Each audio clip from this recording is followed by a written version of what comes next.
Okay, I'm cleaning my brushes at the end of the day. This is not just a rinse, this is cleaning the brush. So on my brushes that I want to retain form on, I'll use a brush soap like this Chelsea soap, and I'll just work it in really good.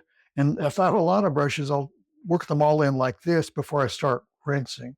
Now, a brush that I want to be fluffy, in the case like this one's a Deerfoot or a mop brush, I'll not use this because this will leave a nice oil residue in the brush, so it helps it retain form. Uh, Whereas this, I want to grab just some liquid soap, and the reason is, let me turn this on, get some water. The reason is because I want it to be fluffy. So at the end of the day, I want the oil and the mixture of the paint to be out of this brush, but also I don't want any residue left in the brush at all as far as conditioning. I want it to be fluffy. So when this dries tomorrow, I'll come back to it. It'll be really again, fluffy. This is one of those kind of blending brushes.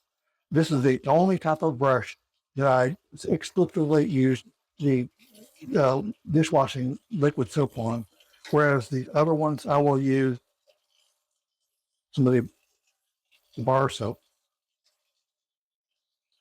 I'm going to just soap it up. What soap is that?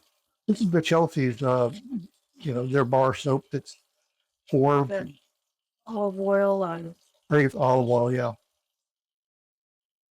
Lavender, Well, lavender, olive oil, lavender. It's good oil. It doesn't leave the brush dried out. So as you can see, it's getting all the paint out of the brush. And this is an old brush, so it stains. Maybe you're painting certain colors, like sometimes the phalos, those phthalo blue, phthalo greens, they will stain a brush. And this one's pretty old, but this is an aspen. And it's still in very good condition. And these are still in the right shape and everything. This is one of my old dependables for painting cloud. And of course, cactus. You've got to use a filbert for cactus because it's the perfect shape. you have to be careful with them when you wash them. You scrub them pretty hard. I don't. It's not that you could scrub them really hard. It's how you scrub them, and you don't want to.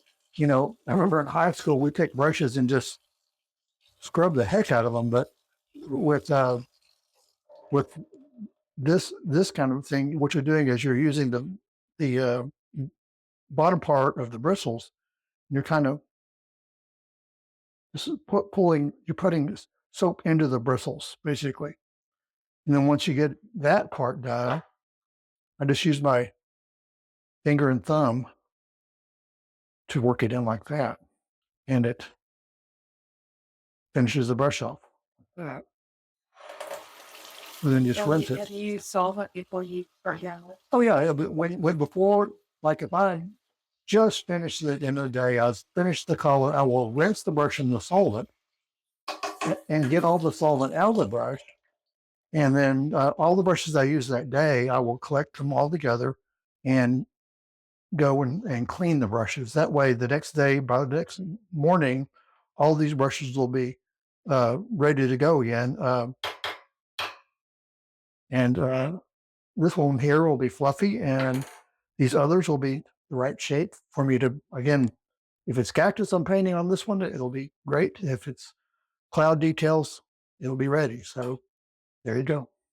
Thanks for joining me in my studio. If you enjoyed this video, you'll also probably enjoy watching the videos I've linked on the screen. Be sure to click subscribe so you don't miss any future videos. If you're ready for more in-depth lessons, consider enrolling on one of my online courses where I teach classical painting techniques for landscape painters. You can find all of my classes at laynejohnson.com or click on the link in the description below.